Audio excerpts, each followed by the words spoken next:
Au lieu de cela, nous négocierons des accords commerciaux bilatéraux équitables qui ramèneront les emplois et l'industrie sur le sol américain. Il semblerait que la plupart des gens pensent que Donald Trump a les yeux plus gros que le ventre, surtout s'il décide de se focaliser sur le déficit commercial des États-Unis. Alvin Baker, Informa Global Markets.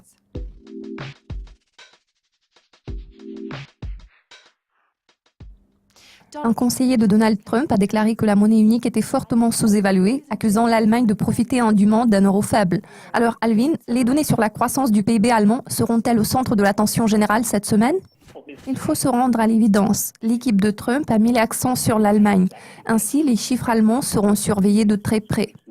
Il convient de noter que les données économiques en provenance de l'Allemagne n'ont pas suscité de fortes réactions sur les marchés depuis un bon moment déjà, vu que jusqu'à présent, l'économie du pays n'a eu de cesse d'afficher un rythme de croissance stable de 0,3-0,4% sur une base trimestrielle.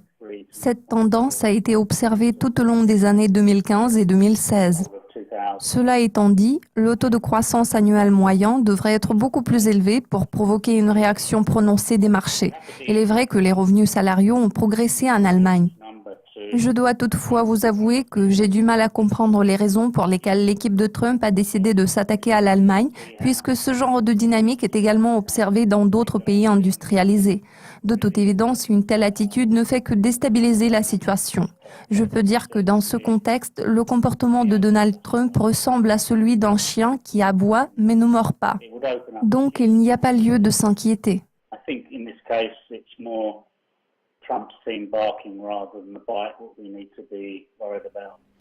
L'euro s'est retrouvé à son plus haut depuis novembre en réaction aux commentaires de Trump.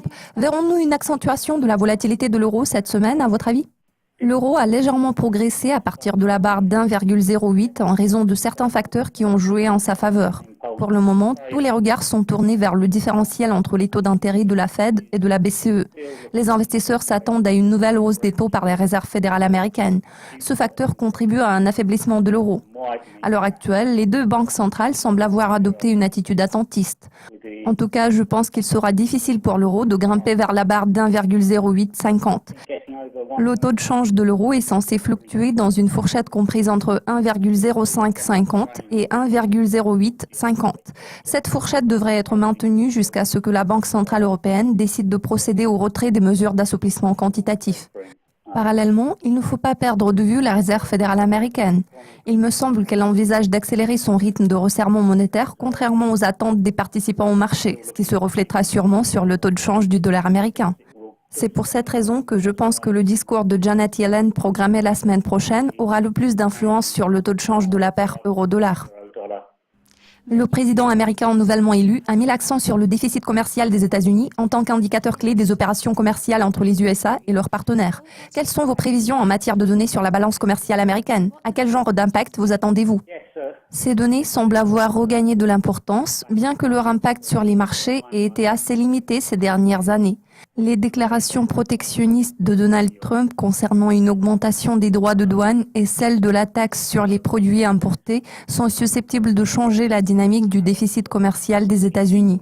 Il semblerait que la plupart des gens pensent que Donald Trump a les yeux plus gros que le ventre, surtout s'il décide de se focaliser sur le déficit commercial des États-Unis. Il convient de noter que les USA ont d'importants déséquilibres des opérations courantes avec pratiquement tous leurs principaux partenaires commerciaux. Dans de telles circonstances, il est extrêmement difficile d'imaginer que les États-Unis puissent choisir uniquement quelques pays en tant que partenaires privilégiés. Ce scénario semble peu réaliste. Il serait très difficile pour les États-Unis de mettre en œuvre des mesures protectionnistes en termes de partenariats commerciaux. La complexité de la situation actuelle en termes de commerce s'explique notamment par le fait qu'aux États-Unis, il existe une demande insatiable de matériaux bruts, de produits finis et d'autres produits importés. Dans de telles circonstances, il n'est pas si facile de modifier l'équation existante. La demande intérieure va continuer à façonner les besoins du pays en matière d'importation. En ce qui concerne l'euro, le contexte actuel ne laisse pas entrevoir de dépréciation marquée du taux de change, vu que la Banque centrale européenne fait bien son travail. Il se peut que les salaires affichent une légère augmentation, mais il est peu probable que nous voyions d'autres changements dans un avenir prévisible.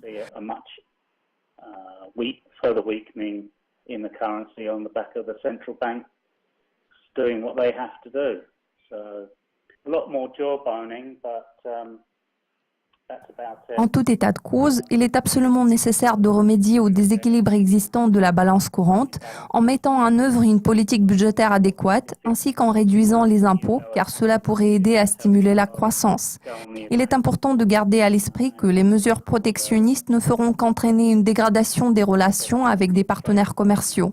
Merci de vos commentaires, Alvin. Restez à l'affût de nos mises à jour régulières sur Dukascopy TV pour être au courant de tout ce qui se passe dans le monde de la finance. À la prochaine!